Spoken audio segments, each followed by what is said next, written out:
जय श्री कृष्णा दोस्तों, आप सभी का MTC कॉमर्स क्लासेस में स्वागत है। मैं BL Verma commerce related 20 MCQ question की सीरीज लेकर आया हूँ, जो कि आपके लिए कॉमर्स रिलेटेड एग्जाम में हेल्पफुल होंगे। ये जो क्वेश्चन है वो बिजनेस एंड कॉमर्स से रिलेटेड है।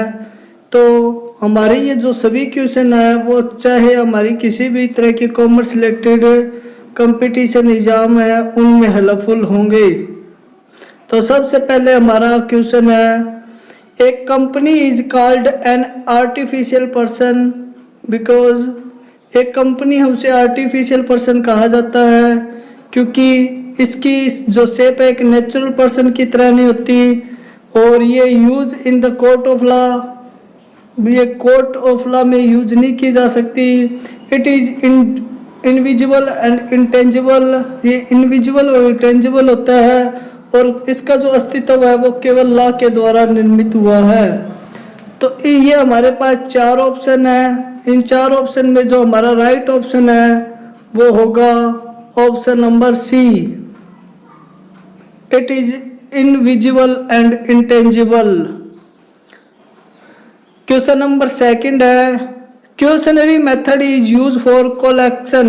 क्वेश्चनरी जो मेथड है वो यूज किया जाता है क्या कलेक्शन करने के लिए? क्या वो सेकेंडरी डाटा कलेक्शन करने के लिए यूज किया जाता है, या वो प्राइमरी डाटा के लिए, या स्मॉल क्वांटिटी ऑफ डाटा के लिए, या डाटा कलेक्ट करने के लिए? तो जो इसका जो राइट आंसर होगा वो होगा प्राइमरी डाटा कलेक्ट करने के लिए। प्राइमरी डाटा कलेक्ट करने के लिए ही क्वेश्चनरी मेथड का यूज किया जाता है। In vertical filing system file और folder are kept. Vertical filing system होता है, उसमें जो फाइल्स और फोल्डर है उनको कैसे रखा जाता है? वन अपॉन दी अदर, एक दूसरे के ऊपर, इन standing upright position, upright position के अकॉर्डिंग, पैकेज में और लार्ज एनवेलप में, बड़े लिफाफे में या पैक करके, या कप बोर्ड में, divided number of small compartment में, या उसको छोटे छोटे स्मॉल नंबर ऑफ कंपार्टमेंट में बांट कर। तो इसका जो राइट आंसर होगा वो होगा इन standing upright position, upright position में उनको रखकर।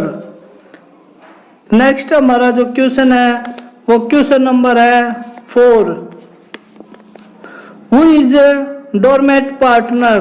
डोरमेट पार्टनर कौन होता है? तो सब इसमें जो ऑप्शन दे रखे हैं, one who take no action part in business, second है a working partner, partner for profit और माइनर पार्टनर। ये चार ऑप्शन है।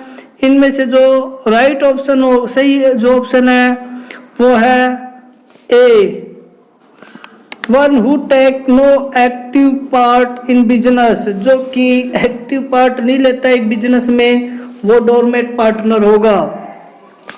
क्वेश्चन नंबर 5 है हमारा, in which of the follow interest या dividend is payable even if the company does not earn profit है? किस पे या तो इंटरेस्ट या डिविडेंड पेबल होता है चाहे कंपनी प्रॉफिट में नहीं होती तो भी? तो जो इसका राइट आंसर है वो हमारे पास चार ऑप्शन है, उनमें से राइट आंसर कौन सा होगा? तो चार ऑप्शन है, first equity capital, preferential capital, debenture, all of the above. तो इसमें जो राइट आंसर होगा वो डिवेंचर्स होगा, कि डिवेंचर पे हमें इंटरेस्ट देना ही पड़ेगा। तो ये क्वेश्चन नंबर 6 है हमारा, speculator who apply for share in new company and expect to sell them at a premium are called as. जो सट्टेबाज है जो कि अप्लाई करता है शेयर्स के लिए एक नई कंपनी में और वो चाहता है उनको बेचना प्रीमियम प्राइस पे, तो उसे क्या कहा जाता है? तो उसे क्या बेयर कहा जाता है, बुल कहा जाता है, या स्टैक कहा जाता है, या लैम डक कहा जाता है? तो ऐसे व्यक्ति को स्टैक कहा जाएगा। इसका राइट आंसर सी होगा। हमारा नेक्स्ट क्वेश्चन है question number 7, the era of scientific management is, जो साइंटिफिक मैनेजमेंट का युग था वो कौन सा था? क्या वो 1880 से लेके 1930 तक का था, या 1880 से लेके 1931 तक का था, या 1880 से लेके 1932 तक का था, या 1880 से लेके 1933 तक था? तो इसका जो राइट आंसर है वो आंसर है सी, 1880 से लेके 1932 तक वो एरा ऑफ साइंटिफिक मैनेजमेंट का टाइम था। नेक्स्ट हमारा क्वेश्चन जो है वो क्वेश्चन नंबर 8 है। ए member of cooperative society can leave the society bye, एक जो कोऑपरेटिव सोसाइटी का मेंबर है वो छोड़ सकता है सोसाइटी को, कैसे? Transfer his share to another person without anybody consent, वो अपना हिस्सा किसी अन्य व्यक्ति को सौंप कर किसी के साथ बातचीत न करे। अगर वो ट्रांसफर कर सकता है अपना हिस्सा जब वो किसी मैनेजिंग कमेटी के साथ कंसल्टेंट करता है। Transfer his share fellow members या withdraw his capital from society, तो इसका जो राइट आंसर होगा वो डी होगा। अगर वो अपनी कैपिटल निकाल लेता है सोसाइटी से तो वो सोसाइटी कोऑपरेटिव सोसाइटी है उसको लीव कर सकता है। क्वेश्चन नंबर 9 है, ए पब्लिक कॉर्पोरेशन मीन, एक पब्लिक कॉर्पोरेशन का मतलब क्या होता है? क्या उसका मतलब पब्लिक कंपनी होता है, क्या उसका मतलब गवर्नमेंट कंपनी होता है, या स्टैट्यूटरी कॉर्पोरेशन होता है, या डिपार्टमेंट ऑफ गवर्नमेंट होता है, यूनियन गवर्नमेंट है? तो इसका जो राइट आंसर है वो होगा स्टैट्यूटरी कॉर्पोरेशन है। एक पब्लिक कॉर्पोरेशन है वो एक स्टैट्यूटरी कॉर्पोरेशन है, वैधानिक निगम है। आंसर हो जाएगा इसका सी। नेक्स्ट हमारा क्वेश्चन है question number 10, the preference shares which can not be converted into equity shares are preferential shares, ऐसे प्रेफरेंशियल शेयर जिनको इक्विटी शेयर में कन्वर्ट नहीं किया जा सकता उनको क्या कहा जाता है? क्या उनको क्यूमुलेटिव प्रेफरेंस शेयर कहा जाता है, या नॉन क्यूमुलेटिव प्रेफरेंस शेयर कहा जाता है, या रिडम्बल प्रेफरेंस शेयर कहा जाता है, या नॉन कन्वर्टेबल प्रेफरेंस शेयर कहा जाता है? तो ये हमारे पास 4 ऑप्शन है। तो इसमें जो राइट आंसर है ऑप्शन है वो ऑप्शन नंबर डी होगा। क्वेश्चन नंबर जो हमारा है 11 number question, the constitution of the Ida consist of not more than member, जो इडा है उसकी कंस्टिट्यूंसी में कितने से ज्यादा मेंबर नहीं हो सकते? 10 मेंबर से ज्यादा, 7 मेंबर से ज्यादा, 9 से ज्यादा, या 8 से ज्यादा? तो कोई भी इडा की जो कमेटी है उसमें से 9 से ज्यादा मेंबर नहीं हो सकते, तो राइट आंसर हो जाएगा इसका C. An open office has the benefit of, एक ओपन ऑफिस के क्या बेनिफिट है? प्राइवेसी होगा, इकोनॉमिकली होगा, या एफिशिएंसी होगा, या इनफ्लेक्सिबिलिटी होगा? तो एक ओपन ऑफिस है वो इकोनॉमिकली होगा, उसका इकोनॉमिकली बेनिफिट प्राप्त होगा, तो ये बी इसका राइट आंसर हो जाएगा।